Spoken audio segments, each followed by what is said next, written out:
Hello, I'm Orkhan Amashov. Welcome to Headlines. There's a 60-day grace period stipulated in a ceasefire deal agreed between Israel and Lebanon on the 27th of November 2024 coming to an end. It's now becoming increasingly likely, in fact absolutely certain, that its terms will not be fully implemented by the set deadline.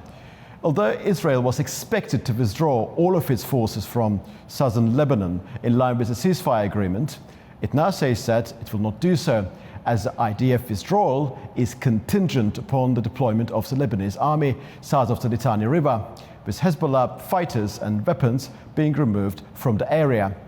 In view of Israeli Prime Minister Benjamin Netanyahu, such a situation has been anticipated, with the terms of the deal being worded with the understanding that the withdrawal process may continue beyond 60 days, and that this has become absolutely inevitable as Lebanon has failed to enforce its obligations under the deal. Some of the comments and news articles circulating in different media outlets seem to suggest that Lebanese authorities have not yet received an official notice of Israel's plans to keep their forces in the country beyond the 60-day period. On the other hand, Hezbollah is said to have warned that the potential overstay by the Israeli forces would be considered a brazen breach of the ceasefire agreement. And joining me now to discuss this issue, Adnan Nasser, AnewZ correspondent based in Beirut, Lebanon, Nuno Vanon Martins, political analyst who is joining us from Lisbon, Portugal, and Arthur Bloch, founder and editor-in-chief of Liberum Foundation from Dubai. Welcome to all of you, gentlemen. Thank you. Thank you. Adnan, let's hear first from you. We do not know much about the official position of the Lebanese government. As I earlier mentioned, it has been rumored on the grapevine that they have not received an official notice of Israeli plans to overstay. What is the feeling there in Beirut? Well, they haven't made an official statement because, like you said, they're still waiting for the statement coming from the Israelis. They're hoping that the deadline will be respected. But the President, Joseph Aoun, has said in previous interviews and statements that the Israeli army cannot remain in South Lebanon. The Lebanese Prime Minister, Nawaf Salam, has also concurred with that statement. There's enormous hope that's being put on the Lebanese army to be deployed into the south, which would decrease the possibility of confrontation with Israel. We have to keep something in mind. There's been a recent ceasefire in Gaza, and we're seeing the hostages that were taken by Hamas being released. For Netanyahu, this is seen as an embarrassing moment. He needs to be able to tell the Israeli public, look, I am still strong, I am still protecting you, and Hezbollah is not abiding by the agreement, so we have to remain in the south. There is hope also that with the arrival of Donald Trump as the new president of the United States, that he will apply pressure on Benjamin Netanyahu to maintain his promise on the agreement. But we have to wait and see until tomorrow. Indeed, Adnan.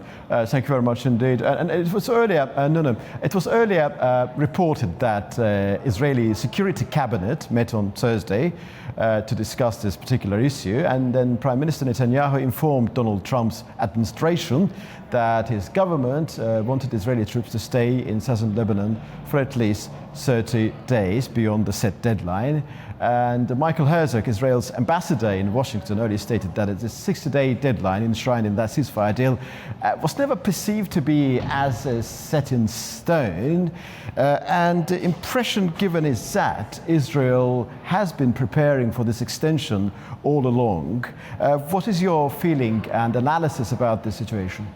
Look, that sounds like a bunch of word games being played on the Israelis. We can see very clearly that there was a deadline set in November, and the Lebanese government had said that they're going to do everything in their power to abide by that agreement.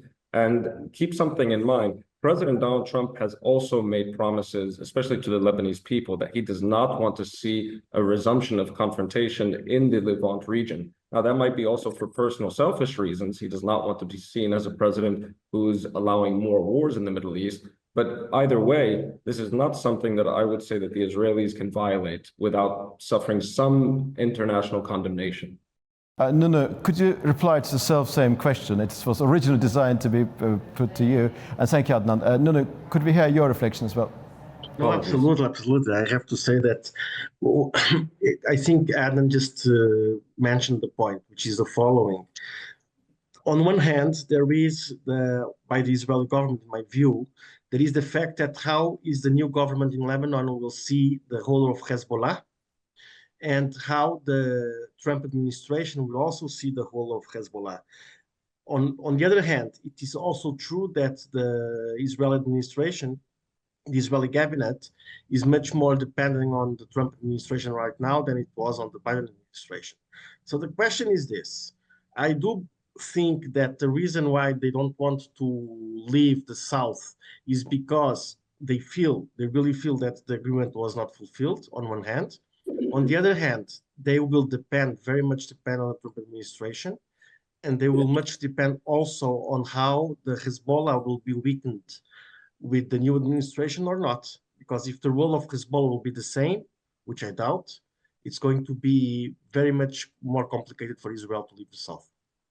Artur, to what extent do you believe that Lebanese state, the efficiency of which leaves a lot to be desired, as we all understand, is to blame for this situation involving the non-fulfillment of the ceasefire deal? Well, it's a new status quo. Hezbollah is severely weakened, and one certainty: there are no guarantees in this part of the world. I mean, both sides have reached the agreement so far, minimally. But if you listen to the new Lebanese president, Joseph Aoun, as Adnan correctly pointed out, his rhetoric is against Hezbollah. He said the era of Hezbollah is over. The Lebanese army is deploying in the south. They put out a decree a few weeks ago for 1,500 new soldiers to be recruited, especially for this purpose. And I think Israel should be a bit patient. Of course, I do not see them leaving in the coming days. So, they're probably, it's a transfer phase. Both sides are, looking at each other, what's going to happen. Netanyahu doesn't want to lose its face. Hezbollah lost its face, of course. They are now in a new, they have to find a new role. If you look at the formation of the new government, and traditionally, this bloc of Hezbollah and Amal party, the two Shiite parties in the country, used to delay having demands because they had the Iranians behind them and the Syrians. And this is all something of the past. So it's a new situation. Everybody has to get used to it. But I'm hopeful that it remains calm and that there will not be another burst of violence. It's in nobody's interest, not in Lebanese, Israeli, and North American. So I think we have to be a bit patient here to see what's going to happen. But I am optimistic. I see. Adnan, so as Artur mentioned earlier, the new president of Lebanon is a different characters coming from military background, and Joseph Aoun in his opening speech made what many observers call an earth-shattering promise, saying that the state, Lebanese state, is going to monopolize weapons under its mandate, which in view of many constitutes a clear break with the former policies pursued by Lebanese government. And now, in the light of Israeli argument that Lebanon has not fulfilled its ceasefire obligations, what are we expected to hear from the Lebanese government? Are they going to double down on Hezbollah and the necessity of making it absolutely sure that whatever military capabilities may be within the confines of southern Lebanon, that should be directly subordinated to the official state? Look, President Joseph Aoun, he recently met with the Saudi foreign minister and had said to them, we are looking forward to the era, a new era in Lebanese prosperity and peace. Arthur had pointed out that the era of Hezbollah's veto power, as it were, where they could essentially block anything that they didn't want, even deploying people on the streets to show their frustration and anger. This era has finished. It's over. There's not going to be a return to the old status quo. But we have to keep something in mind. If Israel remains in the south of Lebanon and makes things difficult for the Lebanese government, this will only strengthen Hezbollah's hand in the south. It will only say, the leader of Hezbollah, new Secretary General Naim Qassem, can say, you see, we put the onus and the responsibility on the Lebanese state and the army to defend the country, and they have not made a move towards Israel. We still need a form of resistance, and that's the worst thing that could happen, in my view. Thank you, Adnan. And Nuno, there has for some time been talk of Israel not just changing terms of this ceasefire deal, but also completely redesigning it, given the way Trump administration is likely to behave. And to what extent you agree with Adnan that if Israel decides to stay in southern Lebanon on the basis of the fact that Hezbollah is still there and the Lebanese army is not in full charge of the full control of the territory, that will actually exacerbate the predicament of the government in Beirut. Very funny what Adnan said, because many years ago in Brussels, I had the chance to meet a Lebanese student studying medicine who didn't know that I had any link with Israel or the Jewish community. And he told me exactly this. He said that despite the fact that the majority of the non-Sunni Muslims in Lebanon don't like Hezbollah, they feel Hezbollah was at least defending the country against the invasion of Israel on one hand. On the other hand, he also said that the majority of the Lebanese didn't like the Palestinians. These were his words. So which leaves me to conclude that I agree with Adnan. I think there are 2 points which are essential here, and Adnan mentioned them. First, for Israel to leave the south, and I think it will be important for Israel to leave the south, and Israel will leave the south if security conditions will be fulfilled. But there is a player that I have been telling for more than 1 year, which is essential and crucial in the development of this region, which is Saudi Arabia. I think Saudi Arabia will play a role, a much stronger role, for 2 reasons. First, because they will get the okay from the Trump administration to do so, and they will be essential both in South Lebanon, but also in Gaza, to see if Hamas is going to stay in Gaza and if Hezbollah is going to be, as Adnan said, continue to be weak as they are now.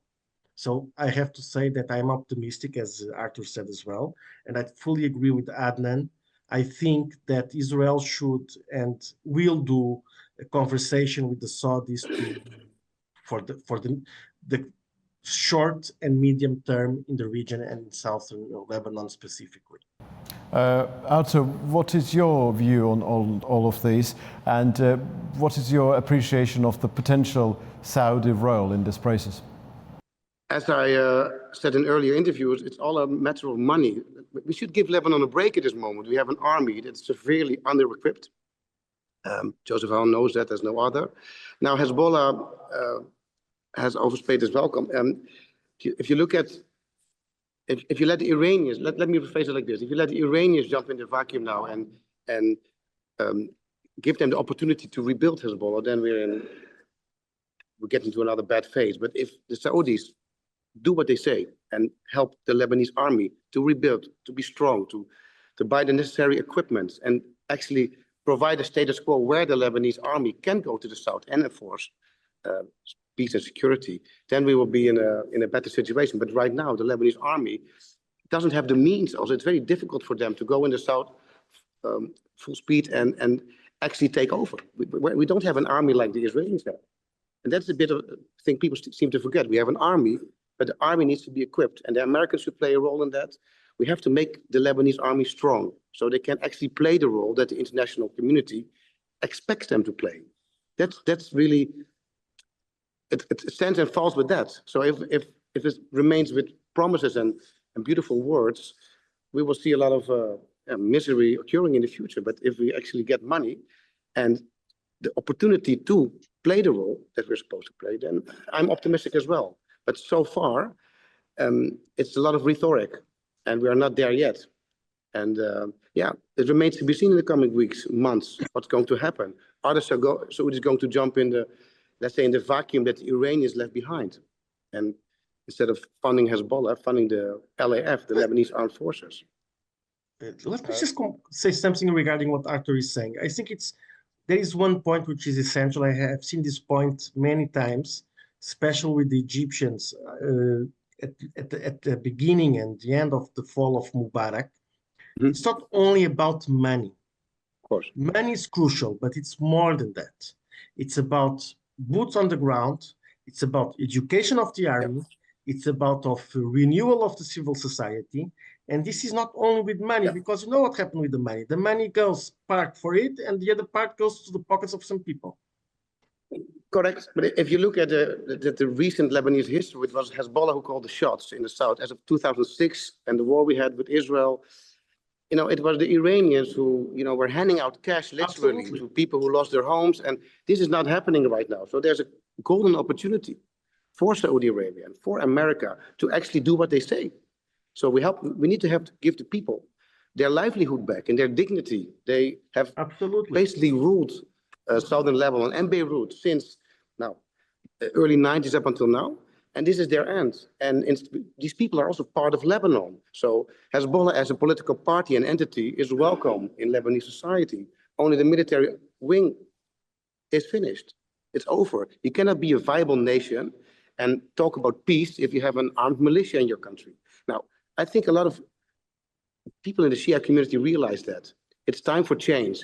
And this is the moment where it has to happen. And that's why I'm happy with President Trump taking office in America. I expect a lot from him. I expect him to recognize the problem and, to find a way of actually giving authority back to the Lebanese state. Because it's not something that you do overnight. And don't forget, we're forming a new government. It all happened very fast. So I think Israel should give us a break with a bit of time instead of having this talk of war and attacks. I mean. So Arthur, you're saying that Lebanon needs some time to recover properly. It's not in a position to exercise some of the essential functions of a state. But one question, it's this question to Adnan. I mean, first of all, what will become of Hezbollah north of the Litani River? You said that the civilian wing of the Hezbollah is welcome within the Lebanese society. But what will happen of those military elements of Hezbollah north of the Litani River once they are completely out of the southern Lebanon? This is a very difficult question to answer, but Arthur was talking about Hezbollah's civilian wing is welcome to Lebanese society. Of course it is. I mean, it has representatives in the parliament. We have the new prime minister who's seen as a strong reformer, speaking with Hezbollah and the ML movement. So the issue is not dealing with Hezbollah as a normal party. The issue is dealing with its military wing. What Hezbollah now has to realize, and I think there are consultations within Hezbollah, we might find out the details later, that Hezbollah is saying, okay, the Lebanese army and the government is saying they want to defend Lebanon, then we will play a positive role. What Hezbollah needs to do is take a backseat when it comes to military affairs and let the army do its job. It can also integrate its weapons into the Lebanese army and disband itself. This would not be a defeat for Hezbollah. On the contrary, most Lebanese, if they had, let me put it to you, a little history. If Hezbollah in the year 2000 had dismantled itself militarily after the withdrawal of the Israelis, I think today we would see a much more prosperous and stable Lebanon, and Hezbollah would have been applauded at the time. So now it's time for Hezbollah to think on this matter strongly and do what they should have done many years ago. Yeah, Arthur, I'd like to address the self-same question to you. Is there any reservation in your agreement, or you completely agree with Adnan on this? Well, Adnan raises fair points. I mean, when the South was liberated, they were looking for a new role. I mean, their raison d'etre was no more, and they have, developed themselves into an entity that was decisive in regional wars. They played a role in the Syrian war, in Yemen, etc. And this era is over. I mean, the Saudis made it very clear they want to see a stable and peaceful Lebanon. And I think that in the end of President Trump's term, we will see, don't know, we will have a peace agreement with Israel, but there's definitely going to be some negotiation on that front. And that can only happen if the Lebanese government is fully in control of its territory. And that also means that the Israelis have to retreat. It's not that they have overstayed their welcome many times. That's understated. So it's time for us to look at the future and say, okay, this is what behind us is behind us, and let's make Lebanon great again. I want to clarify just a thought of mine. First and foremost, I made a mistake before. I said that the Hezbollah was Sunni, of course, Hezbollah is Shia. And the second thing is, I do agree that Israel has to withdraw from the south of Lebanon. But as I said, it will do it if there are security conditions fulfilled on one hand. On the second hand, regarding the discussion of Hezbollah, I only see what the colleague said if the role of Iran is totally diminished on one hand, or there is a regime change in Iran. So otherwise, Iran will always try to play Hezbollah against Lebanon first and Israel after. I think, if I may interrupt, I think a regime change in Iran is a matter of time. I see it happening. Trump made it very clear. He said their time is over. And I think they realize it. And I think what we have seen in the past year, the military action against Hamas and Hezbollah and what's happening now in Yemen, is the start of that. It's the start of a regime change in Iran. And I think that's for the benefit of the whole region. Thank you very much. And let's move back to the original point with which we actually started our conversation. So the deadline will not be honoured. That is, I think, very clear to everybody. Israeli government is believed to have asked the United States to consider the possibility of 60-day extension. We don't know what is the official position of the Lebanese government. We know that Hezbollah is pretty much against it. Do you think that 30-day extension period could actually change circumstances within the confines of southern Lebanon to the extent of making sure that with extension, with some delay, but still, the terms will be honored?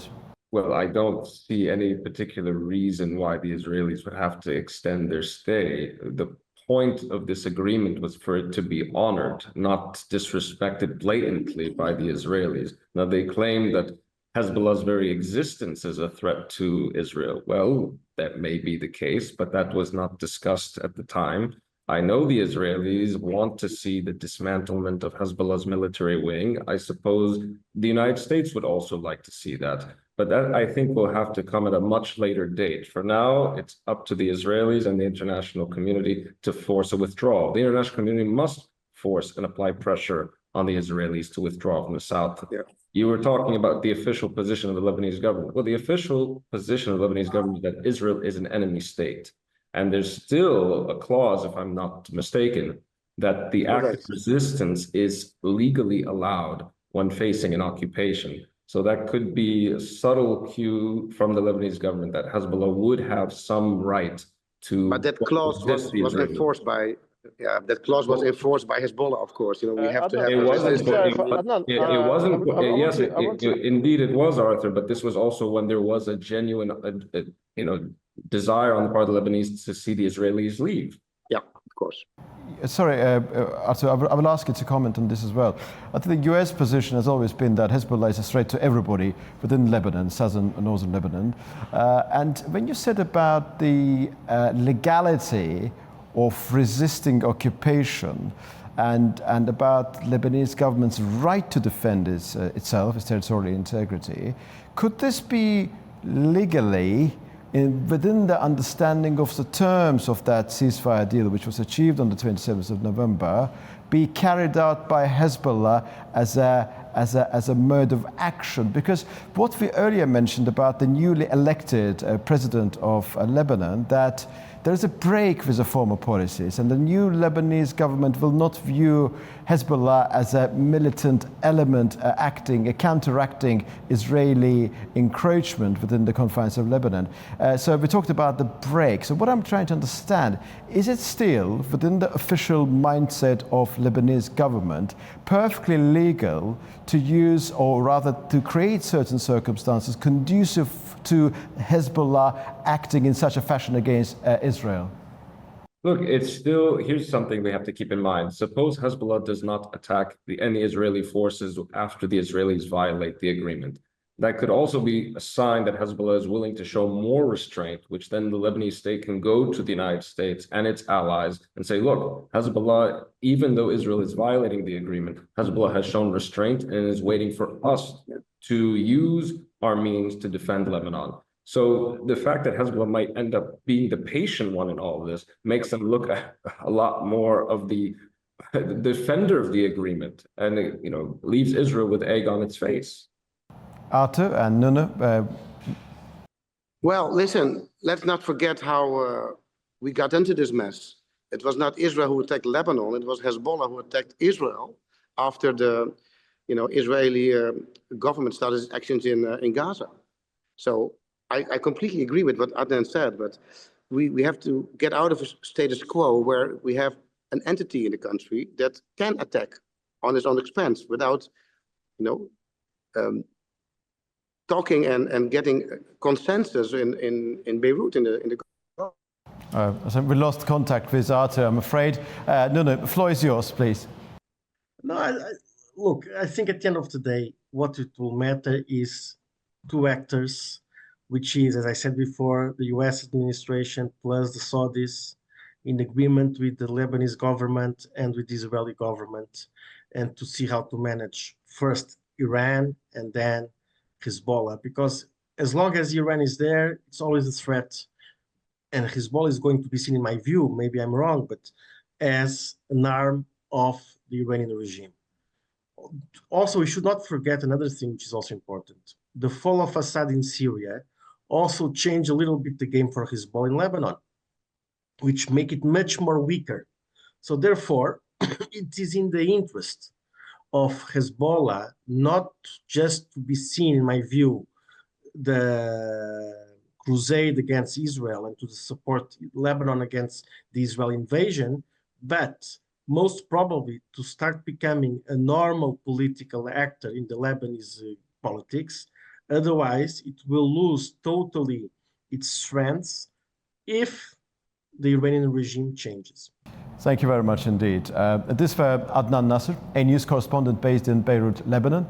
Nuno Vano Martins, political analyst who joined us from Lisbon, Portugal, and Arthur Bloch, founder and editor-in-chief of Liberum Foundation from Dubai.